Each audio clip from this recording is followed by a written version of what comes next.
Bonjour à tous. Je savais que ça allait finir en bug. Rebonjour à tous. Donc, on se retrouve aujourd'hui, comme je vous l'avais promis hier, avec Haytham El Mekki, ici présent. Haytham, bonjour. Bonjour, salut. Merci de nous accueillir au sein des locaux de Mosaïque FM. Donc, pour la plupart des personnes qui te connaissent, on sait donc, on connaît un petit peu le rôle que tu joues au sein de Mosaïque FM. Est-ce que tu peux nous en dire un peu plus sur ton parcours, ton profil, peut-être des éléments qui nous échappent, qui font partie des coulisses que tu vis au quotidien? Faudra juste que j'écrive un bouquin, mais sinon ça va. En fait, pour résumer, enfin, je suis actuellement chroniqueur politique chez Mosaïque FM. Je présente une revue de presse satirique quotidienne intitulée À la Une. J'ai commencé dans le web marketing, d'ailleurs. C'est grâce au blogging que j'ai découvert le journalisme. Je suis en quelque sorte un blogueur converti au journalisme et depuis que j'ai commencé le journalisme en 2010, j'ai pas arrêté. J'arrive pas à arrêter. Tu parles de ça comme si c'était une maladie? Non, sérieusement. Voilà, une fois que j'ai commencé le journaliste, j'ai continué là-dedans. J'ai travaillé d'abord chez Univision, puis chez Mosaïque et Nasma TV. J'ai fait d'autres télés. J'ai fait la télé nationale, Talvza TV, Tessia. Voilà, j'ai fait un petit peu le tour pour ce qui est des télés. J'ai fait le tour, mais pour ce qui est des radios, je suis toujours resté fidèle à Mosaïque. C'est mignon. Justement, l'idée de faire appel à un profil comme le tien, c'était aussi de trouver cette ambivalence entre l'univers numérique finalement et l'univers des médias, parce que ça rentre justement dans le cadre le positionnement du programme Media Lobstech. Je le rappelle un petit peu pour ceux qui nous suivent et qui sont en train de se connecter au fur et à mesure. Donc, pour rappel, le programme Media Lobstech, surtout lui, d'accord, surtout lui. Le programme Media Lobstech, donc, qui vise à intégrer plusieurs types d'événements, donc à la fois les conférences, le hackathon et bien sûr le développement de votre projet qui aura lieu, qui se tiendra devant un jury le 4 décembre. Ce qui nous intéresse aujourd'hui, c'est que vous puissiez retenir surtout la date du 4 octobre. Tu avais un mot. Le 4 octobre. Donc le 4, vous avez jusqu'au 4 octobre pour vous inscrire sur le site web, donc on vous transmettra en commentaire, qui est startup.medialobstech.com. Encore une fois, je rappelle, l'idée est de pouvoir proposer une idée qui rassemble à la fois l'univers numérique au service des médias, donc pour pouvoir innover, discuter l'univers des médias. Et je trouvais que Haytham était intéressant et hyper pertinent là-dessus. Bien que tu sois pertinent sur beaucoup de sujets, hein. Mais surtout sur ce sujet-là, parce que tu as testé plusieurs formats de ton côté. Tu as testé, de ce que je sais, en tout cas, à la fois la partie vidéo, la partie radio, la partie télé, le digital comme hors du digital. Par rapport à ce que tu connais, ce que tu as pu voir, parce que tu travailles aussi avec des organisations nationales comme internationales, selon toi, qu'est-ce qu'on peut retenir aujourd'hui de la scène médiatique, qu'elle soit tunisienne ou internationale? Quels sont les éléments qui t'interpellent le plus, les évolutions qui t'ont le plus marqué, ou au contraire, les éléments qui, selon toi, sont encore manquants? En fait, surtout, si je dois répondre à cette question, surtout par rapport à ce que tu disais juste avant, je pense que l'évolution l'évolution qui a le plus d'ampleur, si tu veux, aujourd'hui, c'est la quasi-disparition progressive du papier à la faveur d'Internet. Au profit d'Internet. Au profit du numérique.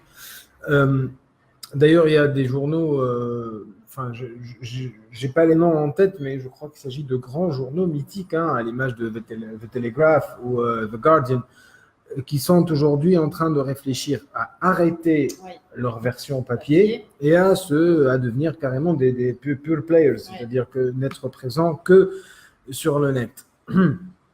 Bon, la crise n'est pas, pour être honnête également, la crise n'est pas exclusive au papier. Elle concerne les médias en général, parce que jusqu'à maintenant, dans le monde entier, il y a ce problème de financement des médias. Les médias dépendent des annonceurs. Et parfois, cela ne garantit pas une parfaite indépendance de ces médias. Perso, j'aime beaucoup le slogan de Mediapart, qui est très expressif à ce sujet, qui dit « Seuls nos lecteurs peuvent nous acheter ». Donc, en gros, on ne dépend que de nos lecteurs, les sponsors n'y peuvent rien. Mais c'est une exception, et pas qu'en France. Ouais. Dans la plupart des pays du monde, vous trouverez très difficilement des médias qui ne subsistent que grâce aux abonnés, aux clients, en quelque sorte, aux acheteurs. Donc, ça, c'est la première chose. C'est la crise que traversent actuellement les médias, la difficulté de financer les médias en dehors du schéma classique de producteur, enfin, de la publicité. Ouais. Voilà. Et de l'autre côté, je parlerai un petit peu de la diversification et surtout de la nouvelle polyvalence des métiers de producteurs de contenu, je dirais, même pas de journalistes. D'accord. Parce qu'avant, il y avait le journaliste qui ne savait qu'écrire, il y avait le photographe de presse, il y avait le cadreur, le monteur. Aujourd'hui, vous avez par exemple ce qu'on appelle des JRI, des journalistes reporters d'images, qui préparent leurs sujets, qui préparent leurs questions, qui font le travail purement journalistique, mais qui vont aussi sur le terrain pour filmer, pour tourner leurs reportages, et puis qui rentrent à la maison pour enregistrer la voix off et pour monter. Donc le mec, il te fait à la fois journaliste, cadreur, monteur et réalisateur, voire un jet de son aussi, si possible. D'accord. Donc aujourd'hui, l'heure est à la polyvalence. Bon, après, je ne vais pas rentrer dans les avantages, les inconvénients, etc., parce que c'est à chacun, à chacun son propre avis. Mais en tout cas, les métiers sont en train d'évoluer énormément. Et le dernier point sur lequel, que je voudrais évoquer, c'est l'omnipotence, entre guillemets, l'omnipotence de Facebook et des réseaux sociaux. Facebook, quand on parle de Tunisie, et des réseaux sociaux en général. Aujourd'hui, si tu ne commercialises pas, si tu ne présentes pas ton contenu sur les réseaux sociaux, je dirais que c'est mort. Enfin, je ne veux pas être fataliste non plus, mais si vous ne diffusez pas vos contenus sur les médias sociaux, où est-ce que vous pourriez bien les diffuser? À moins d'avoir derrière tous les fonds ou la machine qui doit faire fonctionner, qui doit faire tourner tout ça. Les utilisateurs, les clients, les consommateurs de contenu, ils sont sur Facebook. C'est parfois désolant de parler du journalisme comme un vulgaire produit de consommation, mais c'est quand même une industrie, c'est un métier. Donc, si vous n'allez pas aux réseaux sociaux, je me demande bien où vous irez. D'accord, donc pour toi aujourd'hui, c'est vrai que le numérique, il est très associé aux médias, mais plutôt dans le cadre social média. Est-ce que, par exemple, si on évoque un scope un peu plus large du numérique ou voire du digital de manière générale, est-ce qu'il y a des choses que tu as retenues? Par exemple, si tu prends le format, on sait que les formats de Brut et compagnie, c'est très vidéo et c'est très social média. Ce qu'on appelle le format Agiplace. Voilà, et du coup, on en parlait justement hier avec Mohamed Ali, parce que c'est vrai qu'il s'était beaucoup tourné autour de ce genre de contenu-là. Et il y a aussi un élément qu'on avait évoqué avec les nouvelles, les nouvelles formes de journalisme, notamment à travers le mobile. Toi qui parlais d'évolution de métier, voilà, il y avait aussi une nouvelle manière de produire du contenu. Tu penses qu'aujourd'hui, en Tunisie, par exemple, on est conscient de ce genre d'évolution, on fait des efforts pour aller dans ce sens-là? Non, mais non, mais alors non était la réponse à la question. Oui, tout à fait. C'est bon, on peut passer à la suivante. Non, mais c'est bien que tu dises aussi les choses clairement pour qu'on voit aussi ce qui est encore à améliorer. C'est bon, il y en a assez qui les disent pas clairement du tout, alors on va pas rajouter du malheur au monde. Non, mais pour le mobile journalisme, franchement, alors. Je préfère pas parler de la scène médiatique tunisienne parce que franchement, il nous faudrait une demi-heure et voilà, et on ramène un café et on va s'installer. Vous avez rien à faire, je suppose. Hein, vous êtes là. Non, ils sont pressés. Voilà. Donc on va aller droit au but. Pour ce qui est du mobile journalisme, c'est pas à moi qu'il faut s'adresser. Il faut s'adresser à Adnan Chawechi.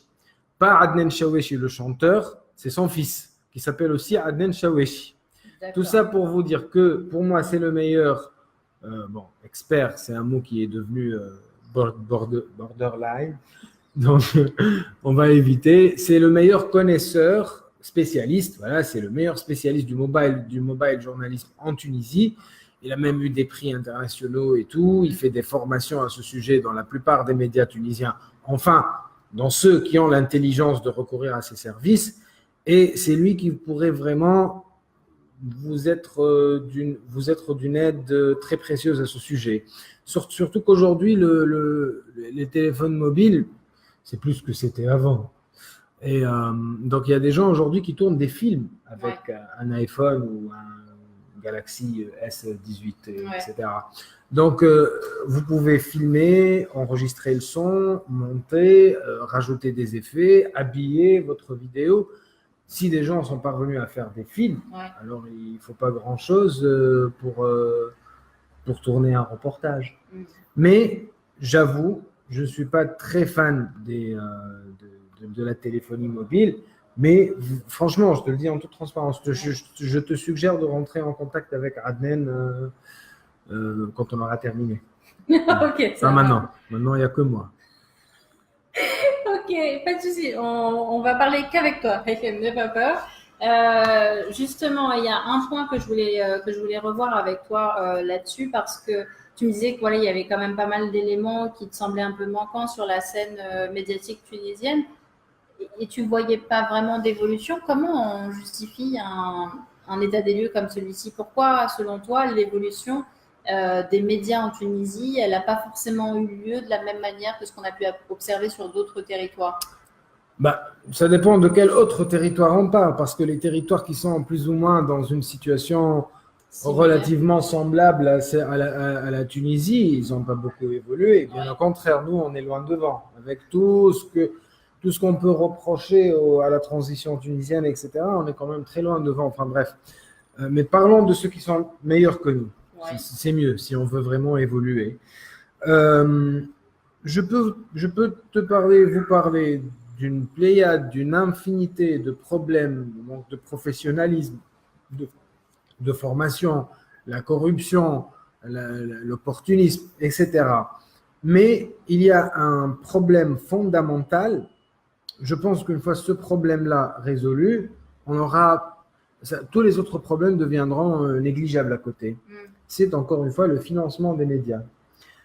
Les Tunisiens, enfin, la plupart des Tunisiens croient que les gens qui travaillent dans les médias sont des gens riches. Et c'est pas vrai. Je vous jure que c'est pas vrai. Non, mais la plupart des médias sont déficitaires. Pour ce qui est des télés, il y en a 2 ou 3. Non, deux qui terminent l'exercice avec une note positive, qui font des gains à la fin de l'année. Hewarto aussi. Et Nesma, c'est tout. Toutes les autres chaînes sont déficitaires. Pour ce qui est des radios, il y a Mosaïque, IFM, Jawhara et je pense Express. Je ne suis pas certain, mais enfin, il n'y en a que très peu. Déjà, les télés, il y en a 2 qui sont gagnantes parmi 14 ou 15 sur tout le territoire. Et les radios, il y en a 3 ou 4 qui sont gagnantes sur 44 radios dans tout le territoire, selon les derniers chiffres que j'ai consultés. Donc, quand les médias sont perdants, quand ce n'est pas rentable de travailler dans les médias, est-ce que les investisseurs vont investir dans les médias et vont risquer leur capital? Évidemment que non. Qui va investir? Ceux qui vont investir, ce sera les gens qui ne veulent pas gagner de l'argent. Pire encore, ce sont des gens qui n'ont pas peur de perdre de l'argent. Et si on n'a pas peur de perdre de l'argent, c'est forcément parce qu'on sait pertinemment qu'on va gagner autre chose avec cet argent. Et si on ne va pas gagner de l'argent, c'est qu'on va gagner quoi? De la notoriété, de l'influence, du pouvoir, des instruments, des outils de propagande, des mégaphones pour sa promotion, promotion. Donc du coup, c'est ce qu'on appelle en Tunisie l'argent politique, l'argent sale, en d'autres termes, c'est les mafieux, c'est les contrebandiers, c'est tous ces gens qui se sont enrichis également et qui veulent en faire davantage. Après, je vais t'arrêter ici. Après, ça va devenir très rock'n'roll. Alors, justement, il y avait un point que je voulais voir avec toi. Je ne sais pas si tu avais suivi l'information du développement d'un incubateur lancé par TF1, donc l'une des premières chaînes françaises chaîne de télévision française. Pourquoi je te parle de ça? Parce que l'incubateur d'un média peut-être être aussi un début de solution pour accompagner et peut-être nourrir ces petits œufs de start-up sur des nouveaux médias, un peu au même titre que ce qu'ils ont pu faire aussi avec Minute Buzz, puisqu'ils ont décidé de travailler, de fusionner avec Minute Buzz, parce que Minute Buzz avait aussi sa propre audience qui intéressait beaucoup TF1. Est-ce que des approches comme celle-ci, tu penses que c'est un modèle qui est viable en Tunisie? Est-ce qu'il y aurait un intérêt pour une chaîne ou un média tunisien de développer un incubateur pour ensuite proposer d'autres formes de médias ou de journalisme? Ou est-ce que tu dis, on n'est pas encore prêt pour ça et je ne pense pas que on le sera un jour? Je ne pense pas qu'on doive être prêt à quoi que ce soit, ni aux incubateurs, ni pour la démocratie, ni pour, je ne sais pas moi, la décentralisation. Il y en aura toujours qui te diront non, on n'est pas prêt pour telle chose. Ouais. Sauf que c'est pas en prenant de mauvaises habitudes qu'on va s'habituer. Oui, c'est sûr. C'est ça. Et plus on attend et on n'applique pas les réformes nécessaires, plus la situation va empirer et plus ce sera encore plus difficile d'appliquer ces mêmes réformes dans 2 ou 3 ans. Donc, évidemment, je pense que c'est une très, très, très, très bonne idée. Il nous faut évidemment des incubateurs de médias, mais il nous faut surtout des gens spécialisés dans les médias. Ouais. Ceux qui investissent dans les médias aujourd'hui en Tunisie n'ont rien à voir avec les médias. D'accord. Et très franchement, je pense que l'une des raisons principales du succès des médias, des médias les plus populaires en Tunisie, allez voir, c'est essentiellement des gens qui ont toujours, c'est-à-dire des professionnels des médias qui les tiennent. Ouais. Pourquoi ne parlons pas de Mosaïque, ça tout le monde le sait. Ouais. Pourquoi est-ce que Sami El Fehli est aujourd'hui le meilleur producteur de télé en Tunisie, avec toutes les critiques que je peux lui adresser à l'ensemble de son œuvre? Ouais. Mais pourquoi? Parce que c'est un producteur de télé qui s'est toujours rattaché à ce métier. Le monsieur n'est pas directeur d'une agence de com ou vendeur de métaux, ou que sais-je, je ne sais pas moi, mafieux, peu importe. Il y a beaucoup de... Non, je ne veux pas dire ça. Enfin bref, donc je disais, il y a beaucoup de gens qui dirigent les médias aujourd'hui, Ouais. mais qui n'y connaissent rien, ni aux médias, ni au journalisme, ni à la production audiovisuelle, ni à pas grand-chose en fait. Hein. Ouais. Mais voilà. Donc bref, pour revenir au sujet, oui, évidemment, un incubateur, si... moi perso, je serais content s'il y a de grands médias internationaux qui décident d'ouvrir une branche en Tunisie ou de lancer. Il n'y a pas de franchise de télé, par exemple, un truc comme ça. Pour la simple et bonne raison que ces gens-là vont nous amener du savoir-faire et des moyens et de la formation continue et du savoir-faire technique également, humain et technique, et ils vont mettre la barre un peu plus haut. Ouais. Ils vont en faire causer un truc dont je rêve personnellement depuis des années dans la médiocratie ambiante, c'est qu'ils vont entamer un processus de nivellement par le haut. Et c'est ce qui nous manque le plus en Tunisie. J'allais dire un truc important, j'ai oublié. Ça t'échappe? Ouais, je me souviendrai. Alors justement, pour reprendre le point qui concerne l'un des sujets phares qui arrive à grands pas, qui est les élections présidentielles, il y aura peut-être aussi un rôle à jouer justement dans les médias tunisiens, dans la lutte à la désinformation. Aujourd'hui, est-ce que tu as des conseils sur ce genre de choses? Est-ce qu'il y a des solutions que tu connais qui ont très bien fonctionné, des mécaniques que tu as pu observer qui sont assez intéressantes à suivre? Oui, certainement. Tu vas comprendre pourquoi je rigole. Tu sais, Mounira, sincèrement. C'est une question piège. Non, pas du tout. Je vais te dire. Le problème en Tunisie, c'est qu'on n'en est pas encore au point où on a des informations fiables. Non, sur lesquelles on peut vraiment se poser des questions et se dire est-ce que c'est une intox, est-ce que c'est pas une intox, et moi, est-ce que j'ai des mécanismes et des moyens pour le déterminer, ouais. Voilà, pour répondre à la question. Quand vous avez des articles qui vous disent, par exemple, qu'un nouveau-né prématuré a passé la nuit dans la morgue et que le matin, il était vivant, Vous n'avez pas besoin de techniques de fact-checking et d'écoles de journalisme, de je ne sais pas quoi, pour savoir que c'est une connerie. Ce jour-là, j'ai fait une chronique, je leur ai dit, ben moi, voilà, moi, si je passe la nuit dans la morgue, je vais pas survivre le lendemain. Alors que dire d'un nouveau-né prématuré. Quand vous avez, je ne sais pas moi, des articles qui disent, ouais, la nana, elle s'est fait une greffe de rein, après elle a éternué et son rein lui est sorti par la bouche. C'est des articles qui sont publiés dans les médias tunisiens et qui sont partagés et lus par des milliers et des milliers de je ne sais pas quoi, de personnes, oui, au moins. Donc, franchement, quand on voit ça, on se demande est-ce que ça sert à quelque chose d'essayer. C'est-à-dire, on n'a même pas besoin de savoir ce que veut dire journalisme pour savoir que ce genre d'info est faux dès l'avoir lu. Est-ce qu'on a besoin de faire des formations et de ramener des experts enfin bref, c'est ça mon souci. Après, évidemment, c'est-à-dire qu'il faut avoir déjà le degré zéro de je sais pas, de l'interaction avec l'information déjà. C'est d'avoir un minimum de sens critique et de réalisme. Il ne faut pas croire tout ce qu'on vous dit. Quand vous trouvez une pancarte là où il y a écrit Al Jazeera a dit la fourrière municipale balance des cocktails Molotov sur les manifestants. Vous allez forcément vous dire non, il y a un problème quelque part. Mais toutefois, pour les gens qui ont dépassé ce stade, il y a évidemment beaucoup d'outils de fact-checking qui sont disponibles. Il suffit de jeter un coup d'œil sur Internet. Après, évidemment, il y a quelques règles basiques, mais qui doivent être rappelées malheureusement.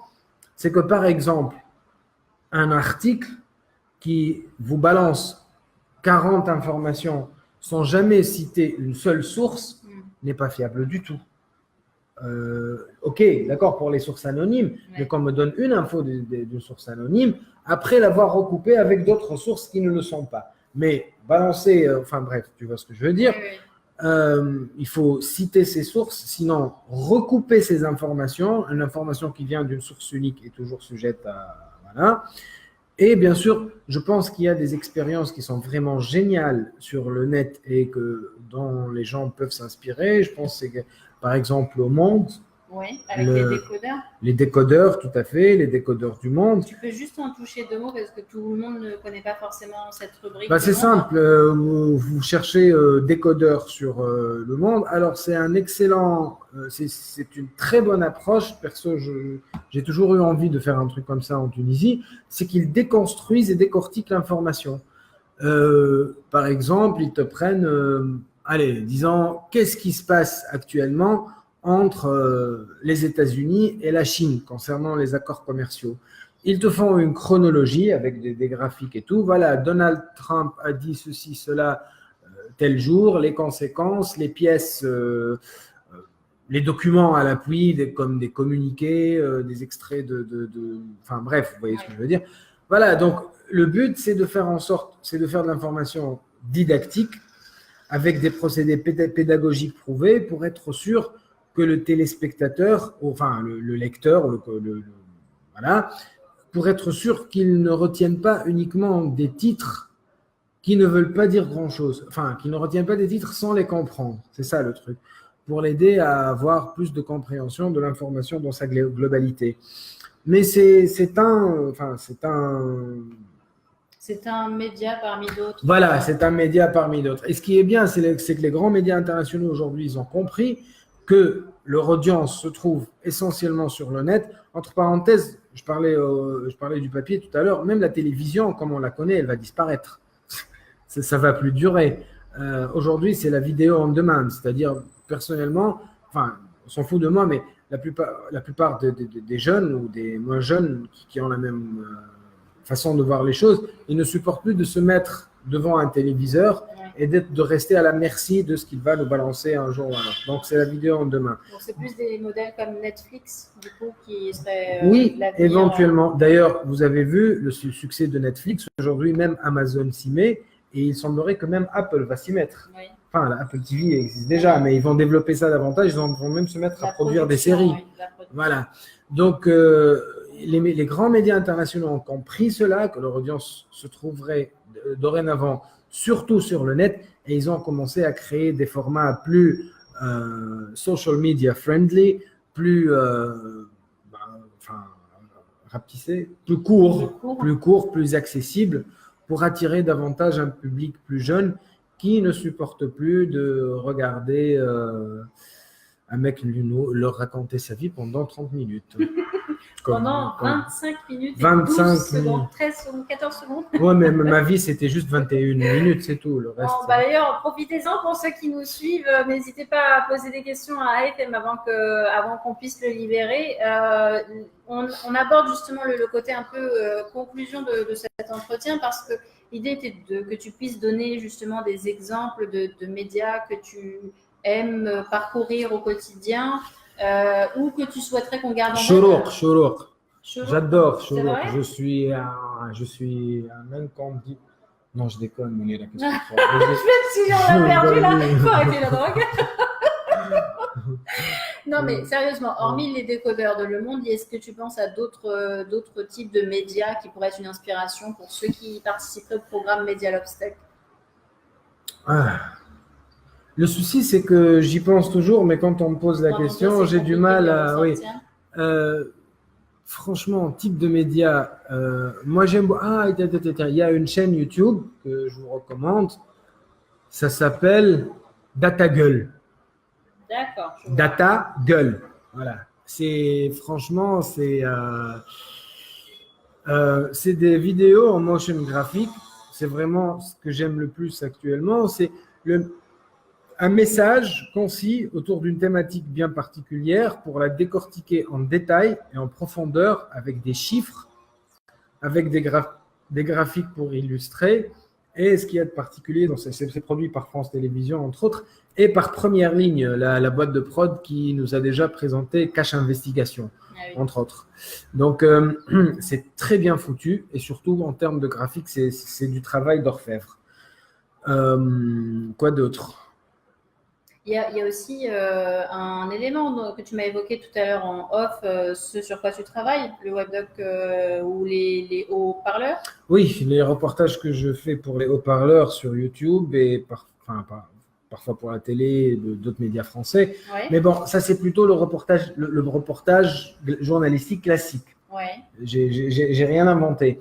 Mais ce que je rêve de faire, par exemple, ce serait un talk show satirique de vulgarisation. C'est-à-dire à l'image de… Comment ? Un peu comme le quotidien. Un peu comme Quotidien de Yann Barthès, plus proche de ce qu'a fait Bassem Youssef à l'époque en Égypte, de ce que font les maîtres du domaine, c'est-à-dire Jon Stewart et David Letterman, etc. Mais je ne veux pas que ce soit full satirique. Je veux que ce soit vraiment du décryptage. Ouais. Voilà, je vais débarquer, je vais leur dire, alors voilà, qu'est-ce que Youssef et Hafez, qu'est-ce qu'ils nous font exactement là? Et je commence à expliquer, mais au lieu de ramener un soi-disant expert de je ne sais pas quoi, ou de ramener un représentant de chaque camp et de les laisser faire de mauvaises choses sur le plateau, il vaut mieux prendre le temps d'expliquer ça en balançant des extraits vidéo, des schémas, des graphiques.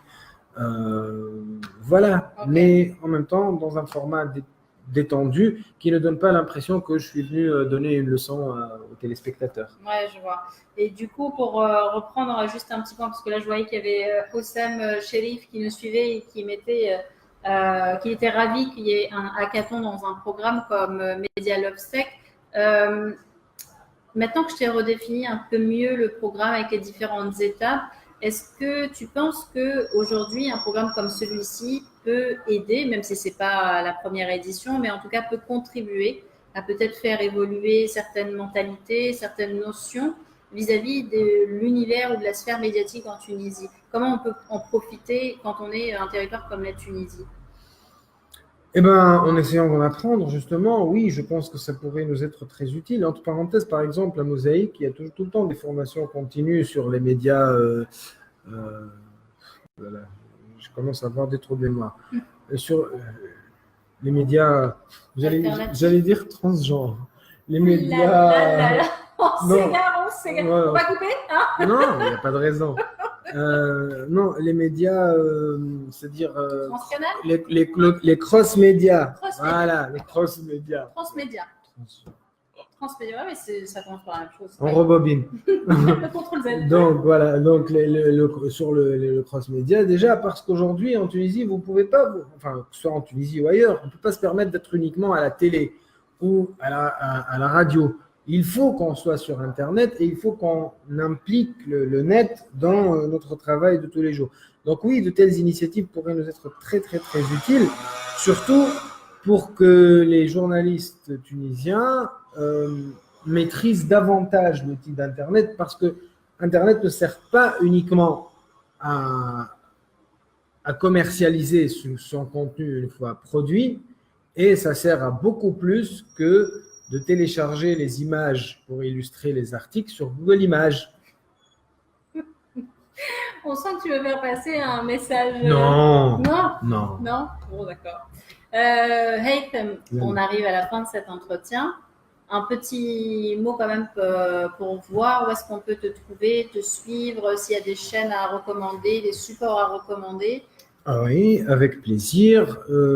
Comme d'habitude, je suis tous les jours sur Mosaïque à midi pour se foutre de la gueule du monde. Enfin, pas de tout le monde, seulement des méchants et des moins méchants aussi. Enfin bref. Et sinon, je produis toujours des reportages pour les haut-parleurs, la chaîne YouTube, pour TV5 Monde, pour Mediapart. Et, et voilà. C'est déjà pas mal. Ne mangez pas trop gras, trop sucré, c'est ça.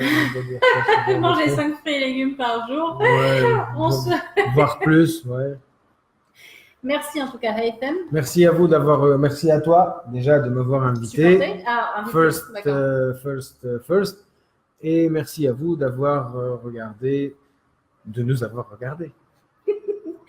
On se retrouve, pour ceux qui nous suivent, on se retrouve dans quelques heures, puisqu'il y a l'info-session qui aura lieu à Cogit à partir de 17h pour en savoir un peu plus sur les détails du programme. Et on sera accompagné de MS Aiden, de Emeni Rahmani et de Marwan Mayed. À tout à l'heure, merci à tous.